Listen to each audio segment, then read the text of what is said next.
I put in a lot of work with this, like especially this year, is just really like when I step in the box having intention, like not necessarily like thinking, okay, I need to hit the ball to left center or I need to do this or that. Just more like when I step in that box, I'm him. Like that's it. It's like a frame of mind. Like Love this it. is my box, right? And I'm in love with the good life. Can't give it up. Make it to the top. Keep climbing. I wanna live it up. The good life. I'm coming up. I'm coming up. The good life. Good life. Oh, good life. Good life. Good life. Good life. Ooh, coming in hot, Kitcheny. What's up, brother? Looking forward to today, man. What's going on? Coming in super hot, man. We were just talking before the show how appreciative we are when current ball players, you were a current ball player, had to do some interviews. When they come on with us, we couldn't be more psyched. And we got a great dude on here. I can't wait to talk to him. Yeah, we know time is precious, brother. This guy we're really excited about. First round pick of the Brewers back in 2020. One of the fastest guys in baseball right now. Kind of has to do a lot playing center field, hitting third for him right now. Made an incredible catch last night. Going to be a big part of what the Brewers do down the stretch. So let's bring in Garrett Mitchell. What's up, Mitch? How you doing, man? What up, guys? I'm doing good. How are you guys doing? Awesome, brother. Awesome. First off, dude, thanks a ton for coming on with us. We know, believe me, I know how precious any minute is away from the yard, and we appreciate you joining us here today. And I just want to kind of get into it really quick about the Brewers, about what you guys are doing. You're sitting there in first place, 7.5 games up in the division. Since you've been recalled, what's it been like for you being back up there in the middle of really a pennant race?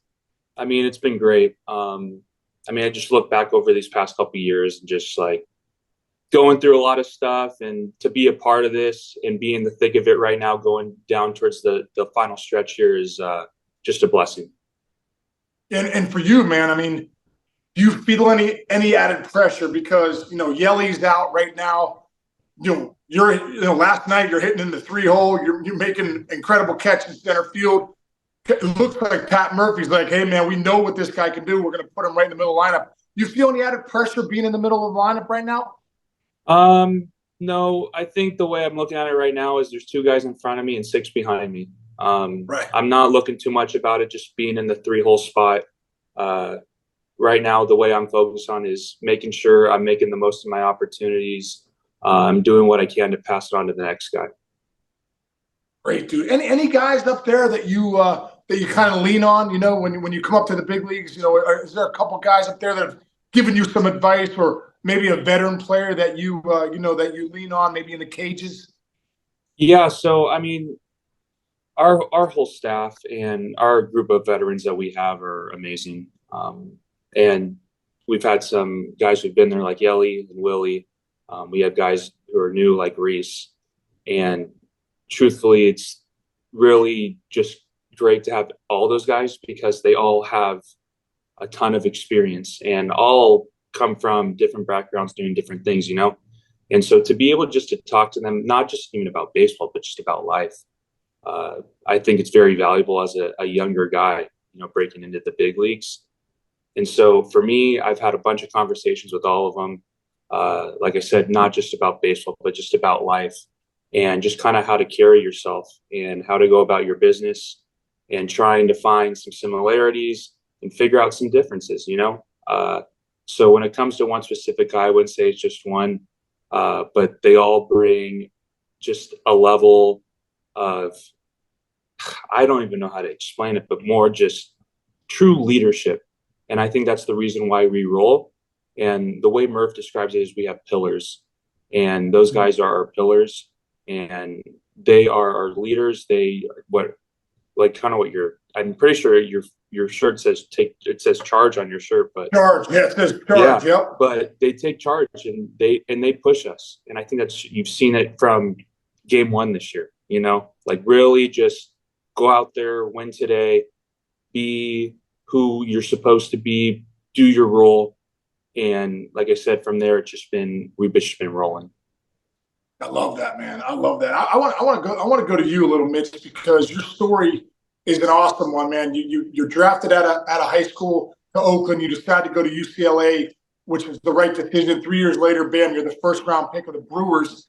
And you get you're right. You get to the big leagues, and all of a sudden you've had a few injuries. I had to come back from that labrum surgery, which I had that too. That's not a fun surgery. That's not a fun recovery. And you have also had an injury this year too that you've had to come back for, which is part of the game, dude. I've been down that road. Coming back from injuries is part of the game. But charge is a big thing that we talk about, here in the mayor's office. About you're going to have storms in life, and you got to charge them. For you, I'm sure that word means a lot. Can you talk about what your recovery's been like coming back from those injuries, now getting back to the big leagues and being able to be back with the Brewers? Yeah, I mean, the labrum was a tough one, man. I mean, it was early on in the year. I think it was about 18 or 20 games into the season. And, man, I just remember when it happened, just being in shock. I didn't really wasn't angry. I wasn't frustrated. I just was like, kind of just what felt like in the twilight zone, just kind of like trying to figure out what's going on, trying to process the situation. Definitely not an easy recovery. It was a 360-degree tear, full labral repair. I think I had to get 9 anchors. So, I mean, it definitely wasn't fun, especially at first. But I remember just when that had happened, I'd had some conversations, and the conversations were just going like, you know what, get yourself prepared for next year. We're going to need you. Just do whatever you got to do. And for me, it didn't sit well with me. Not with what they said, but to me, it was like, we're 18 games into the season. My aspirations go past just right now. I'm going to do whatever I can to get back.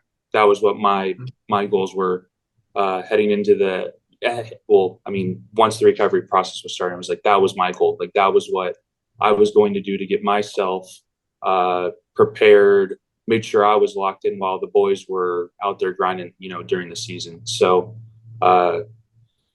had to work my butt off in Arizona for a few months there. But my goals, like I said, were to get back. And, I did at the end of the year.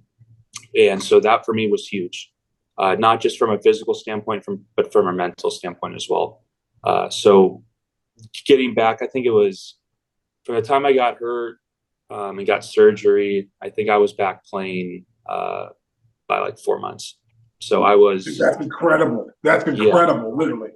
Yeah. And so of course it didn't feel amazing, right? Like you get your shoulder completely repaired. And so there's like some tightness, there's some weakness and all that stuff. But I mean, for me, there was no option. It was like, this is what I was going to do, and we were going to make it happen regardless. And to me, it didn't really matter whether or not it meant playing at the end of the year and, being a part of the playoff run. Obviously all of that was important to me.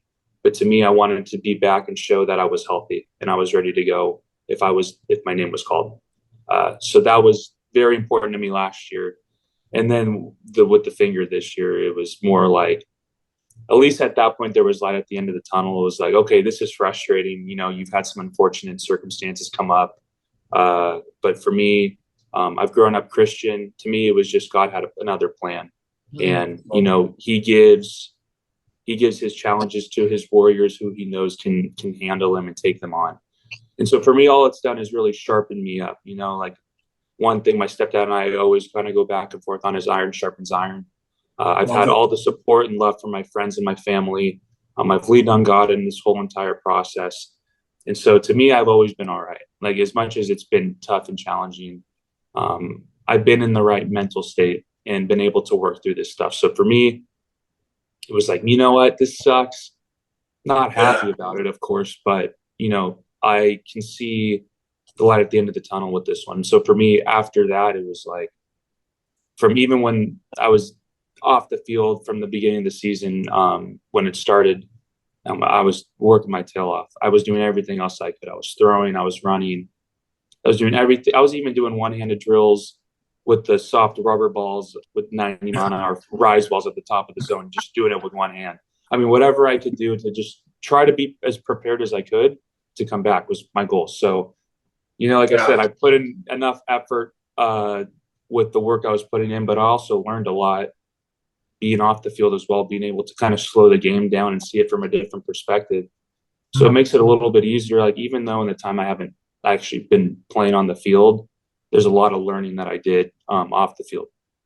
Yeah, wow, man, dude, so many things to unpack there, which is incredible. You know, being a man of faith too. I remember getting an orbital fracture in 2023. I was my third day in the big leagues. I'm like, you got to be kidding me! I'm just getting ready to break in, and same kind of thing happened. And I remember just the thought process that got me through was, God will give me nothing I can't handle, and like kind of playing with that purpose. You know, can you talk about that a little bit? Because I think this game is such a grind, and there's so much failure in the game that is sometimes it can beat you down if you're not kind of playing with a purpose and playing for a meaning. So can you talk about that a little bit? Like, playing for a purpose, what does that look like? It's, you know, not just playing for your stats. Yeah, I mean, listen, playing. I love this question because, especially being a college guy, this is something that I learned very quickly. When you go out there and you're not playing for yourself and you're playing for your team, doing whatever it takes to win, when you look back after a season, the numbers usually take care of itself, right? I mean, that's something that kind of was instilled in me at a younger age. I've always cared about winning first and foremost. If you ain't winning, it don't really matter, you know. So to me, you can look at the box score. If you win, no matter if it says 0 for 3. I mean, at the end of the day, you're not going to go out there. You're not going to get 3 hits every game. And so for me, it's more of a focus of like day to day. It's like, how can I help the team win today? Whether it is on offense, whether it's stealing a bag, whether it's making a play in the outfield, whatever I can to help do my part and do my role to the best of my abilities. So when it comes to personal statistics, that's not something that I'm necessarily looking at. And I've also gotten some good advice on that too. It's like, you're not going to have a good year in a day or in a month. It's about just kind of stacking them up one after the other. And when you look back at the end of the year, you can tell yourself whether or not you had a good or a bad season. So true, right? This game is really played one pitch at a time, easier said than done. But like you said, if you don't get any hits tonight, you make a catch like you did last night. You get a guy over. You know, when you're in service for your teammates, you're exactly right. Over 162 and that mentality of we as instead of me, your numbers end up being there. Does Pat Murphy kind of instill that with you guys? Yeah, I mean, so I feel like growing up, like I've had kind of like the Pat Murphy type coaches. Like I had John Savage at UCLA, you know, like someone who played the short game, really kind of just wreak havoc. Like that's something that I'm used to. And so Murph is exactly what that is. And I absolutely love it. And that comes with responsibility, you know, like at the end of the day, it's like, you got to get your job done. And so he's going to let you know, like, hey, you got to get your job done. And so there's never really room for miscommunication there, you know, like he's going to tell you what it is you need to know, whether it's a pat on the back saying good job or, hey, you need to be better here, or you need whatever the situation's calling for. So I think people can look back on that and understand and respect the type of the coach that he is. And also, I know you know this, but like any guy you talk to about Murph has nothing but good things to say about him, you know?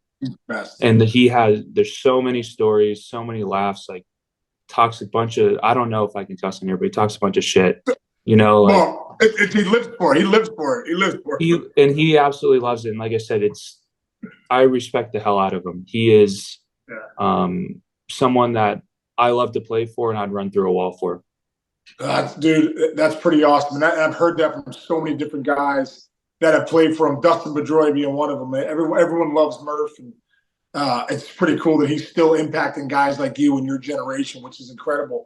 You know, you want to talk about, you know, at times, you know, purpose and some tough things that you have to go through and kind of fight through and you know, have some grit to get through it. You know, type 1 diabetes, you know, I think a big story this year was Mason Miller. Mason Miller went to a Division III school, throwing like 83, 84, got a physical, I believe, his junior year in college. And they're like, hey, man, we just want to let you know, like, you have type 1 diabetes that has been undiagnosed.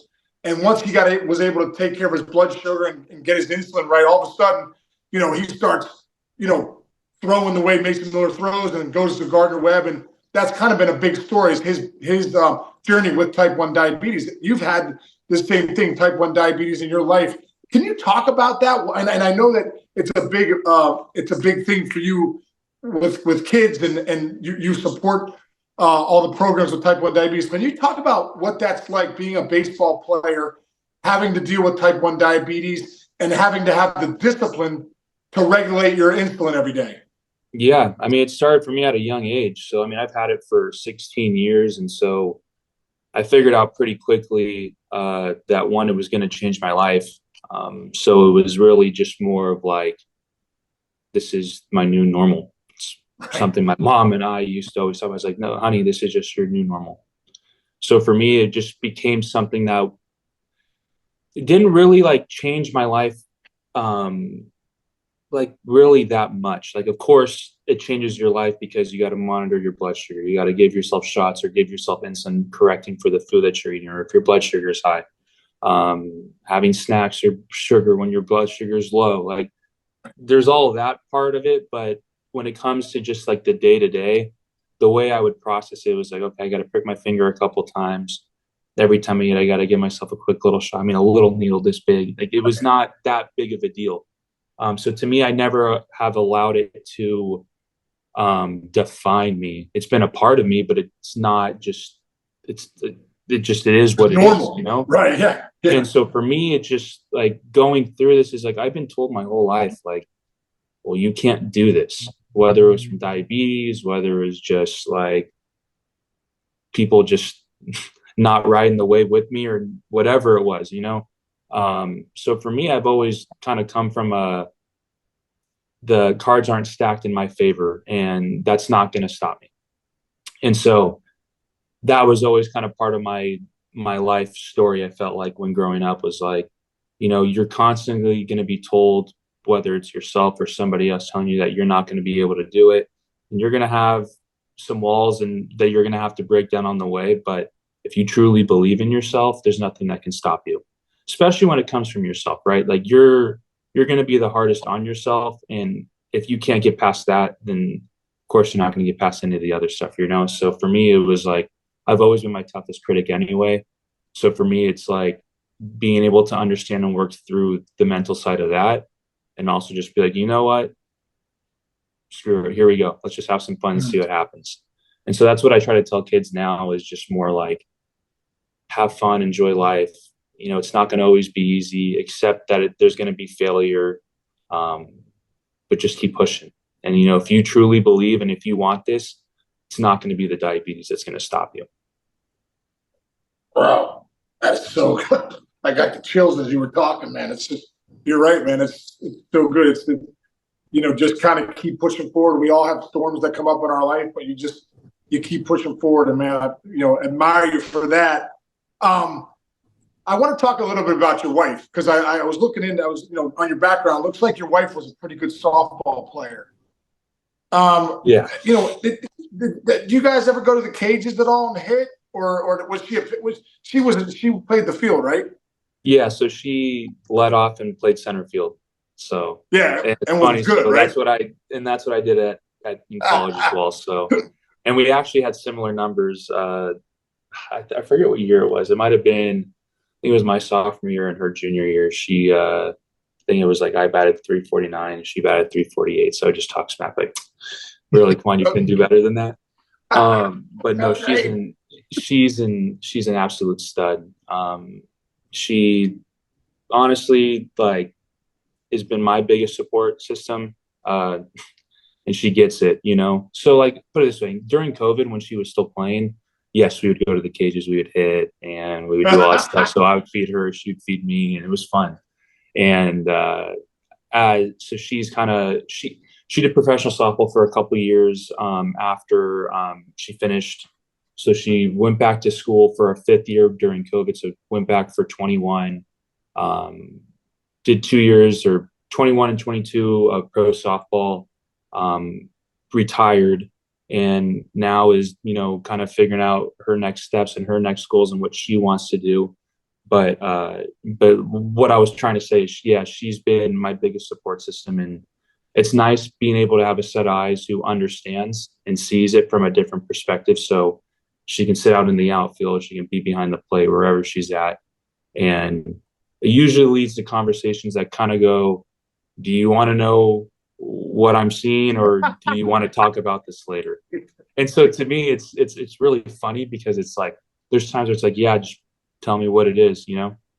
And then there's times where it's like, all right, let's just give it a little bit of time. I need a moment. Let's go get some food. Yeah. Yeah, exactly. You know, it is funny though, because the hitting is such a delicate thing, because I think all of us have our own things that make us great, right? And like, you know, at times that if it's not your dad or your mom or your hitting coach from high school or your college coach or Murph or something like that, you know, with your wife, you know, knowing your swing and stuff like that, you guys get into some hitting and stuff like that? Like, 'cause obviously she knows what she's talking about. She's played some pro softball. She was really great in college. You know, do you guys get into the swing sometimes? Yeah, I mean, I think the thing we talk about the most is rhythm and flow, like just kind of trying to feel as comfortable and as loose as possible. Obviously, like the way in which we get there is different and kind of how we go about our business, but from a just trying to be relaxed and like getting to like the point of contact, very similar, you know. So we talk more about that, and so we've had a lot of time and just downtime just to even just talk about life and those things too. So there'll be times when I'm just standing around and all of a sudden I'm kind of just in a mirror, just kind of feeling flow, and she'll be like, you know, I used to do this, or I felt this, or it's very similar because you're like what you're talking about is like a place that I try to get to. And so there's a lot of similarities in it. Like I said, not that it necessarily looks the same. Right. But yeah, just like breaking it down. And it's honestly, like I said, it's great. That's It's funny. so great. I used to tell her this too. Well, I tell her it now as a joke, but it's like before like we started dating and got married, it was like, I never saw myself dating or being around a softball player. It was never something that I ever thought. Not that it Right. was like, oh no, I'm not going to. It just was like, no, it's just not really something I ever thought would be kind of where I'd be going. And yeah, she's the one who wrapped me up. And like I said, not even just like I said, she just gets me in a way that I've never been understood.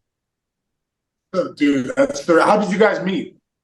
So, long story short, we have known each other through social media. And it was really like 2019, 2020 is when we really like started talking. And once COVID hit, I'd say kind of the rest was history. It kind of sped up like the dating process and getting to know her Yeah. because we were spending every day together. So we were kind of going back and forth.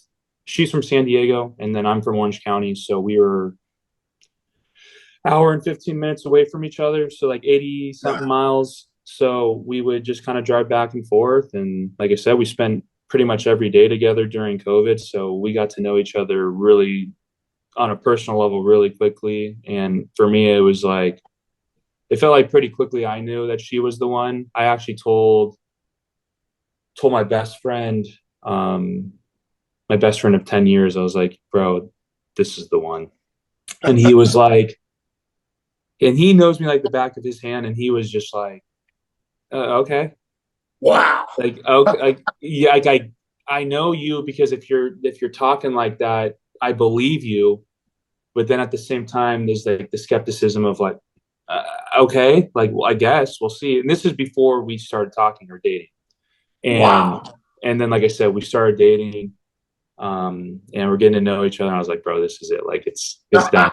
It's wraps. And so he even talked about it at our wedding in his speech. He's like, he told me like way before this happened. He's like, Garrett told me that this is the one.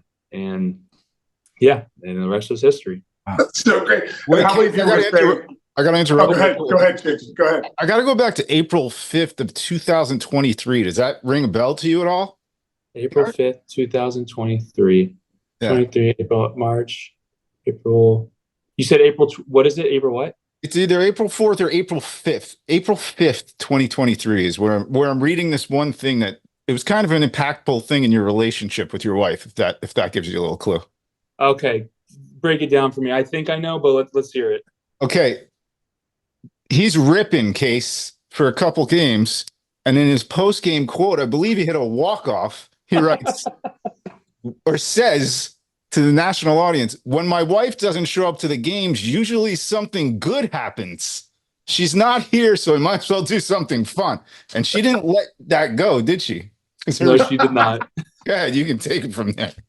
Yeah, so it's funny. So like the way I was describing it to even Sophia when she was asking me the question, uh, my wife and I had had conversations in past, just like spring training game season, and it was like an ongoing joke. Like she would just not be there, whether it was like, hey, I have an appointment I got to go to, or hey, I'm going to stay back because we just had the dog for not a very long time, so it's like leaving a dog home for a super long time at that point doesn't make a ton of sense. Um, so she'd be like, "Hey, I won't be able to be there today, whatever." And so when she wouldn't show up, like I said, something good would happen, whether it make a cool play or hit a homer or do something. And so we would just start laughing about it, like, "Man, I swear, every time you don't show up, something cool is going to happen." And so that day we were playing the Mets. I wasn't starting that game, so she just wasn't going to the game. And yeah, I had a pinch hit at bat. My first at bat, I think I struck out, and then in the ninth, hit the walk off. And I remember going up in the ninth inning. Um, I was just sitting down, kind of like in the little tunnel, like in our dugout or whatever, like before grabbing my helmet, and I was just like, she's not here. Let's just make something cool happen. Like that's literally what I told myself. I was like, let's just have something cool happen. Why not? And I ended up hitting the homer, and it was awesome, and it was sick. And I just like the way I described it to everyone else was like, they're like, dude, this guy sounds like a douche. Like, like what is this guy saying right now? And so put it this way, I would say the fact that she, posted on Twitter or now X or whatever the heck you want to call it, she kind of saved me because, like I said, she like kind of hammered in the nail, like, no, this is just a joke. This is all in fun. It wasn't like coming from a bad place. But I remember saying, I was like, man, I didn't describe this well to like anyone else, but like I said, my wife knew exactly what I was saying, so it was fun.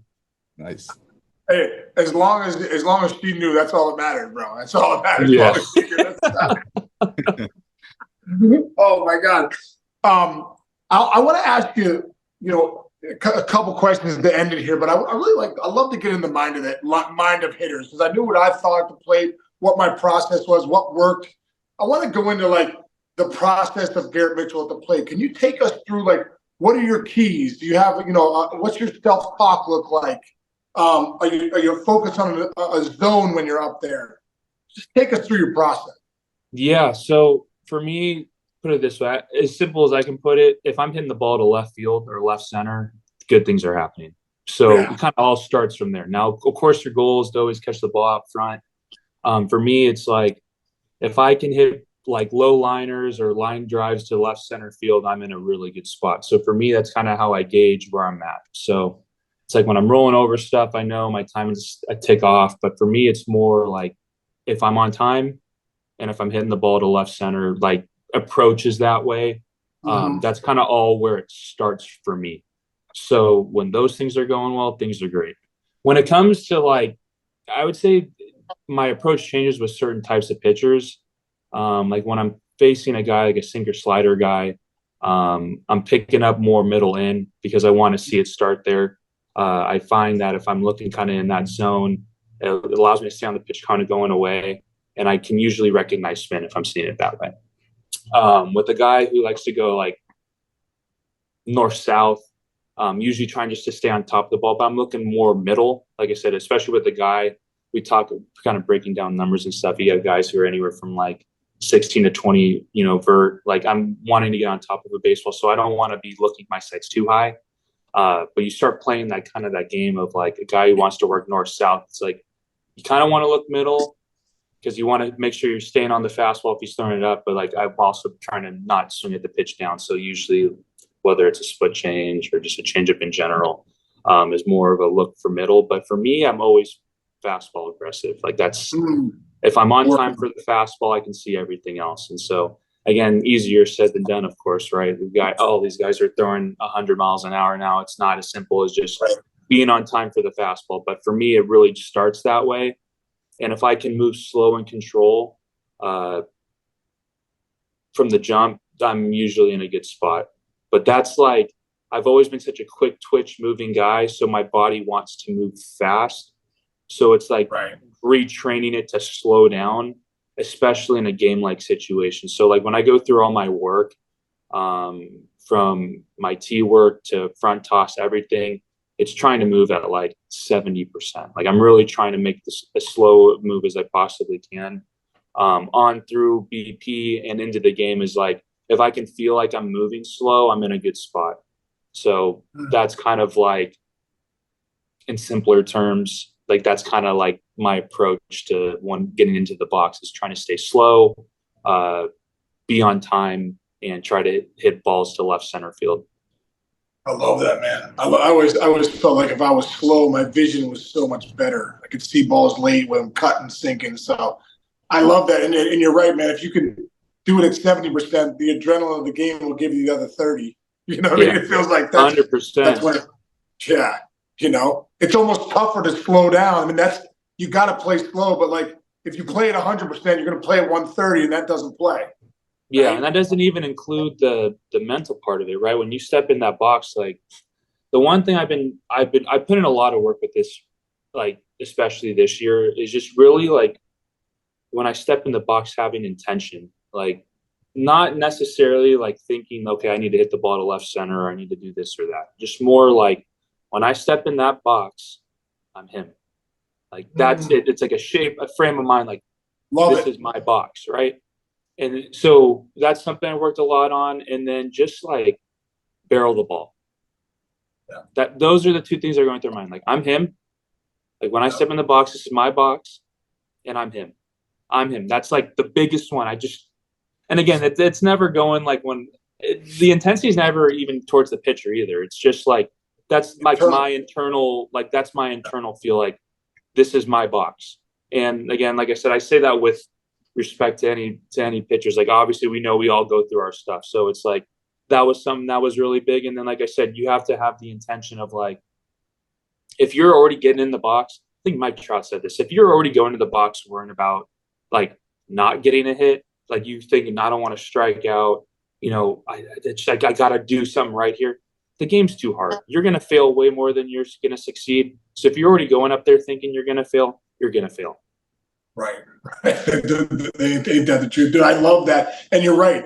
At the end of the day, it's you versus you. I mean, the things you think in the box is getting you prepared for the intention of, I got to believe in myself because if I'm not, no one else is going to. Right. So like that I'm him mentality. I love that, man. That is so good. And for all the kids that listen to our show, like that's how you got to play this game because like I said, you're on an island, that guy on the bumps on an island, like you're really in your own thoughts. And if you can if you can think that thought of I'm him, man, that's a very confident thought.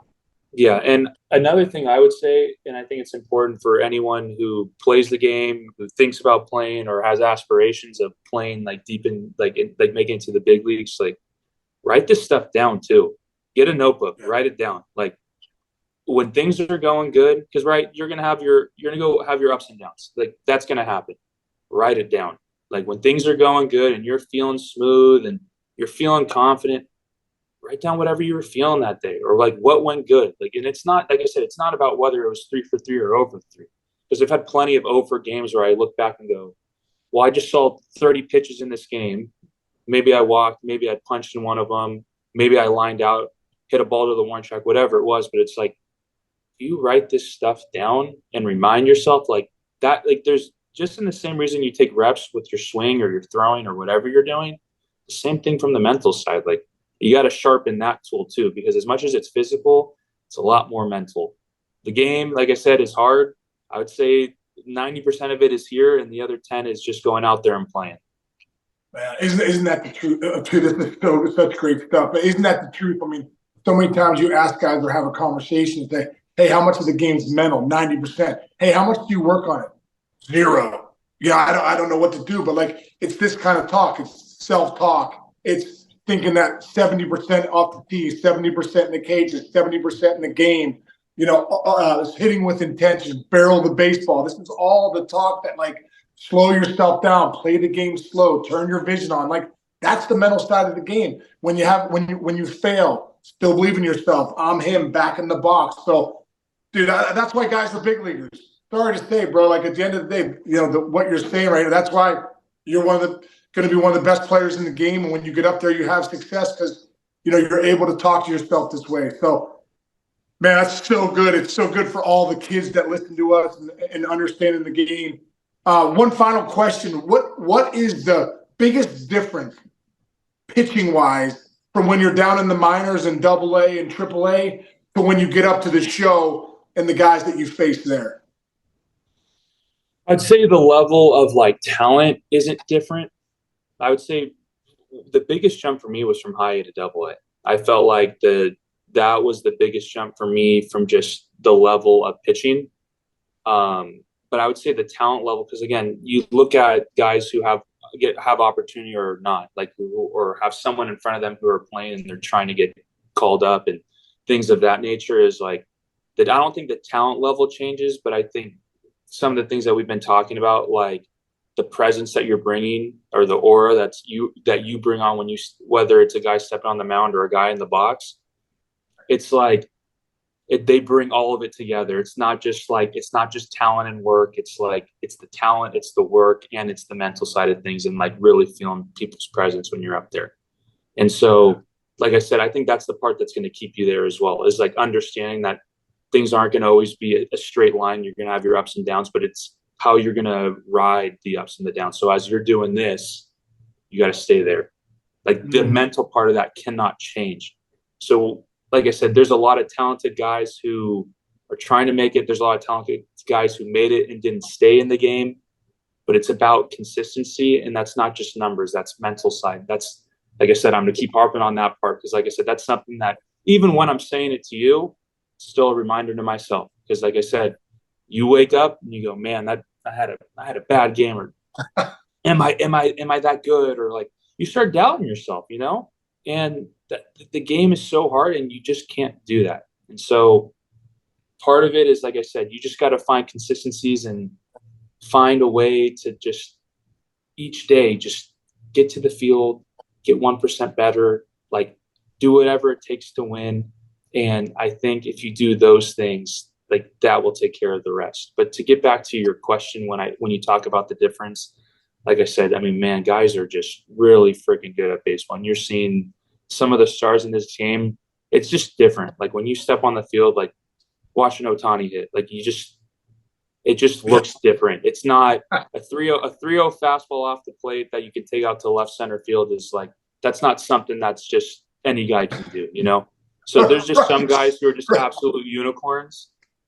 Who just, like I said, you just go, how the heck did you do that? And then you have the guys, and I love the stories of guys who never had it easy, weren't high draft picks, and had to work their tail off to get everything that they have. So working hard, making sure you're taking care and doing your job. But yeah. Dude, listen, man, we'll mic drop it on that one, man. This has been such a great conversation, and we're now Garrett Mitchell fans here at the mayor's office. Kitchen, I will be following you, brother, and really excited to see you guys down the stretch and as the Brewers make their push to the postseason and winning the division. And best of luck to you, dude. Please tell Murph and the boys we said hello, and we appreciate your time, man. We really, really do. We'll do, of course. And it was great talking to you guys. Okay, thanks, Mitch. Appreciate it, man. See you soon, brother. Of course.